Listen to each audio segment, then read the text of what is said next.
नमस्कार प्यारे बच्चों, कैसे हो बेटा? सभी अच्छे हैं ना? बेटा हमने पार्ट नंबर 5 शुरू किया था जिसका नाम था श्रवण कुमार। ठीक है, इसके अंदर हमने अभी तक पढ़ा था कि श्रवण कुमार के माता पिता कैसे थे? अंधे थे। ठीक है, तो अंधे होने के कारण यानी उन्हें कुछ दिखाई नहीं देता था, तो सारा काम कौन किया करता था? श्रवण कुमार यानी कि उनका बेटा। ठीक है, वो क्या किया करता था? जंगल से लकड़ियाँ लाता, पानी भर कर लाता नदी से, चूल्हा जलाकर खाना बनाता, और जब उनके माता पिता को पूजा करनी होती तो उनके लिए फूल भी लाता और पूजा करने के लिए आसन बिछाता। ठीक है बेटा, तो माता जी को चिंता होती थी कि बेटा आप इतने सारे काम करते हो, थक जाओगे। तो श्रवण कुमार उनको क्या कहते हैं? माता जी मुझे काम करने में थकान नहीं होती, बल्कि मुझे खुशी मिलती है। ठीक है, तो आज पढ़ेंगे आगे। माता पिता की सेवा करते करते श्रवण बड़ा होता गया। श्रवण के माता पिता को बेटे के विवाह की चिंता हुई, यानी कि अब उन्होंने सोचा कि अब क्यों ना इसकी शादी कर दी जाए। अंत में एक लड़की के साथ श्रवण कुमार का विवाह हो गया। श्रवण की पत्नी का स्वभाव अच्छा नहीं था।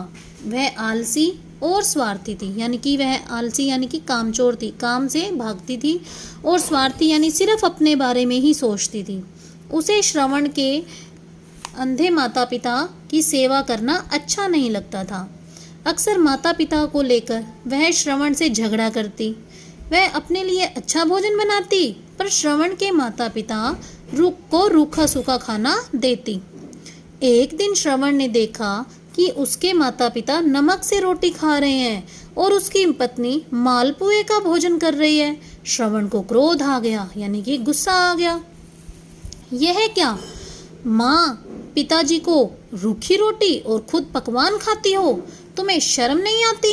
ये किसने कहा? श्रवण कुमार ने अपनी पत्नी से कहा। उन्हें खाना देती हूँ, यही क्या कम है?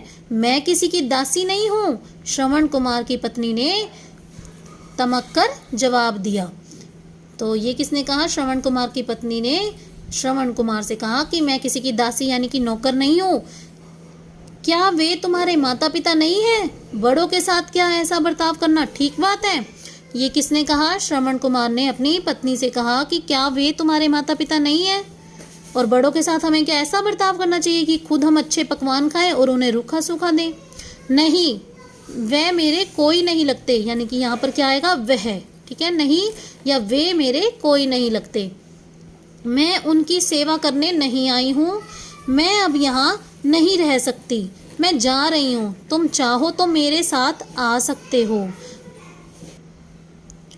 तुम चाहो तो मेरे साथ आ सकते हो, नहीं तो तुम इनके साथ रहो। मैं चली। इस प्रकार श्रवण की पत्नी घर छोड़कर चली गई। एक दिन श्रवण के माता पिता ने कहा, बेटा तुमने हमारी सारी इच्छाएं पूरी की हैं, अब एक इच्छा बाकी रह गई है। तो उन्होंने कहा, कौन सी इच्छा माँ?